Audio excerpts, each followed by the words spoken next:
Esse vídeo, gente, agora é exclusivo sobre Hashimoto, tá? E as informações foram tiradas desse livro aqui. Eu comentei no outro vídeo, apresentando os 3 livros, que assim, minha vida mudou, eu tive uma nova visão sobre o meu problema de saúde, sobre doença autoimune, enfim, foi um divisor de águas na minha vida em referente a várias questões. E, segundo esse livro aqui, um dos principais problemas, na verdade, o principal problema para uma pessoa ter Hashimoto é um vírus que afeta a nossa tireoide. E esse vírus é o Epstein-Barr. Ele é muito conhecido, tá? Você já deve ter ouvido falar, só que existem várias cepas dele diferentes. Ele é da família do herpes, só que ao longo do tempo, antigamente ele não afetava a nossa vida, ele era um vírus amigo, digamos assim. E com o tempo, principalmente depois da Revolução Industrial, quando as pessoas começaram a colocar muitos aditivos químicos em tudo e muitos metais pesados, o nosso corpo também começou a ter uma quantidade de metais pesados muito grande e a nossa alimentação foi mudando, várias coisas foram acontecendo ao longo do tempo. Substâncias químicas, igual eles falam de repelente, desses spray de matar bicho, enfim, tem muitas coisas que vão alimentar esse vírus, tá? Inclusive alimentos. Então, durante esse tempo, as pessoas começaram a adoecer, principalmente mulheres. E, gente, um detalhe aqui, né? Agora falando, opinião minha, nós mulheres somos muito vaidosas. Nós gostamos de pintar unha, de fazer cabelo, de fazer maquiagem.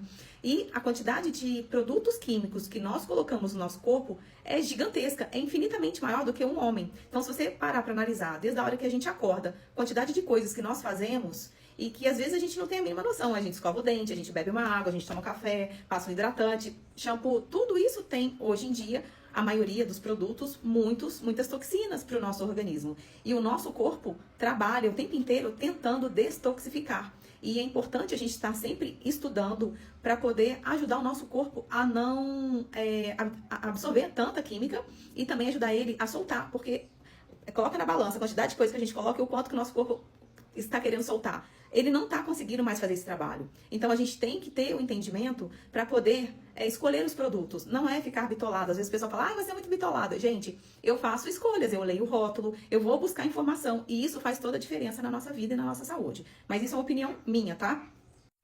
E se você está gostando dessa troca, quer ficar aqui para aprender mais, me segue e curte esse vídeo. Salva também para vocês assistirem depois, porque são muitas informações importantes.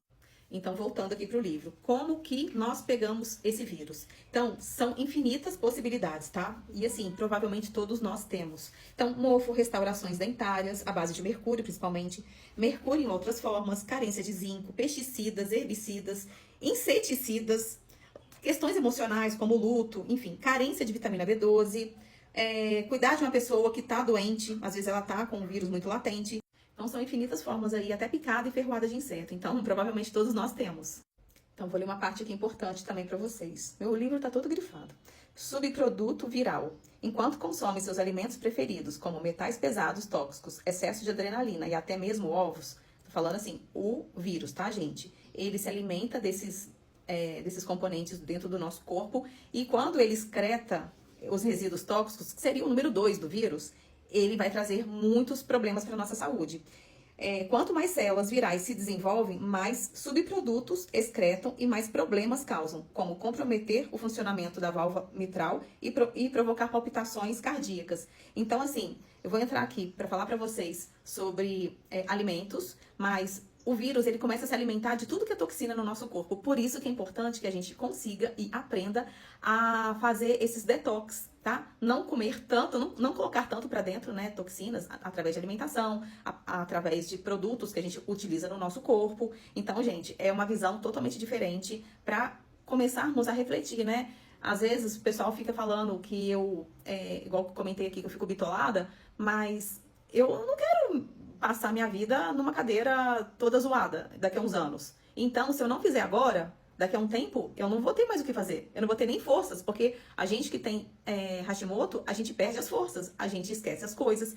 Então, assim, precisamos agir. E o tempo de agir é agora. negócio é começar a fazer alguma coisa. A gente não pode ficar na mão de pessoas que às vezes não sabem nos tratar, que não têm conhecimento. Pode ser que isso aqui seja uma grande balela? Pode ser, gente, mas está funcionando para mim. Está dando certo. Eu faço isso todo dia direitinho? Não. Eu não consigo seguir a regra certinha, mas eu tento. E eu tô vendo que eu tô me sentindo pior, eu vou lá e falo, nossa, agora eu vou dar um gás aqui para melhorar. Aí a gente vai lá e dá os deslizes. Mas faz parte, a gente tá aprendendo. E o objetivo aqui não sou médica, mas é passar um pouco de conhecimento para vocês também irem buscar. E aí vocês vão comprar o livro, a gente vai fazer uma troca de conhecimento aqui dentro desse grupo, porque eu não ia falar nada, eu tô há muito tempo sem falar nada, eu tenho meu dia a dia tão corrido, eu queria ter gravado mais vídeos ontem, não consegui, mas assim, toda vez que eu vou ver algum vídeo sobre um assunto que eu gosto e ligado à saúde, tem gente falando de Hashimoto, eu falei, a gente tem que compartilhar esse conhecimento. Então a ideia é compartilhar, tá? Esse livro é maravilhoso, eu vou passar aqui para vocês sobre os alimentos que a gente deve evitar ou comer com mais cautela, tá bom? E assim, o Epstein-Barr, gente, ele tá relacionado com tantas outras doenças, ó, tem aqui uma parte grifada, que o EBV, que é o Epstein-Barr, ele é a causa oculta do câncer de próstata. Gente, é muita coisa, nós temos e cada um vai desenvolver de um jeito, um dá Hashimoto, o outro vai ter câncer, o outro vai ter bócio, cada um vai desenvolver de uma forma, tá? Mas vamos... Outro detalhe aqui, tá? Depois que o EBV é Epstein-Barr, tá, gente? Depois que o EBV passa para os órgãos, os exames de sangue indicam uma infecção passada e não presente. Os cursos de medicina ensinam que isso significa que o vírus não está mais causando problema. Ninguém percebe que a essa altura o vírus simplesmente penetrou mais fundo no organismo, não mais no modo combate declarado, mas firme e forte em outros níveis e de outras maneiras. Por causa dessa interpretação errada dos exames de sangue, o vírus passa batido, impedindo que os médicos entendam toda a extensão dos danos que ele causa. Com o devido respeito, esse é um dos maiores erros médicos da história e do mundo moderno. Olha só a situação.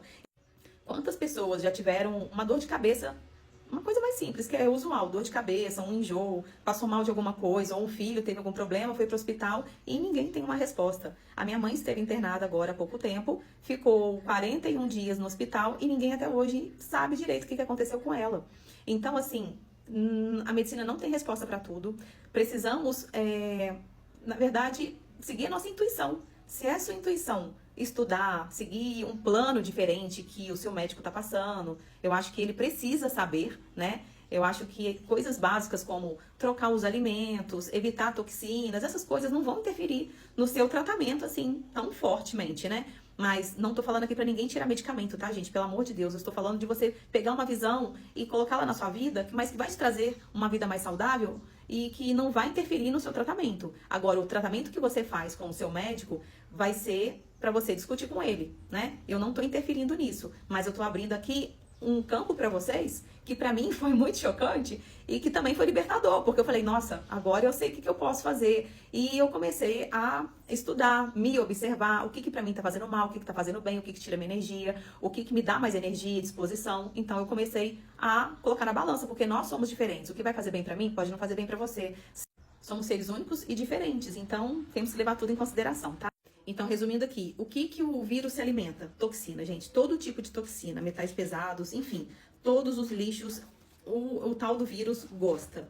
E o que de alimento que nós comemos que a gente pode evitar? Eu sei que é difícil. Quando eu olhei o ovo aqui, eu quase falei, meu, pode comer glúten, pode comer ovo, vou comer o que de manhã? Eu entro em pânico, assim, mas vamos lá. Ovos, queijos, glúten, óleo de canola, milho, soja, carne de porco, gente, são os principais segundo esse livro, que a gente deve evitar por conta do vírus, tá? Não é nem por conta de hormônio tiroidiano, porque aí são outros alimentos, mas esses alimentos aqui, eles alimentam o vírus, tá bom? Não fica triste, estamos todos juntos aqui, todas juntas, todos juntos, e a gente vai se ajudando. Fiz um resumão aí pra vocês sobre essa parte do livro, né, sobre o Epstein-Barr, resumão mesmo, porque são muitos detalhes, é um capítulo inteiro falando sobre isso. E assim, toda vez que eu abro esse livro, eu tenho algumas partes que eu já grifei há muito tempo, comprei esse livro há 10 anos, e toda vez que eu vou ver o livro, eu falo, nossa, isso aqui tem que grifar. Minha vontade é grifar o livro inteiro, porque realmente cada palavra, cada capítulo desse livro faz todo sentido. E agora vai começar as aulas, né, daqui a uma semana, e as aulas da minha filha, vai ficar mais corrido, mas eu vou continuar postando mais informações aqui pra vocês, tá? Estamos todos juntos aí, no mesmo barco, seguindo e nos ajudando, tá bom?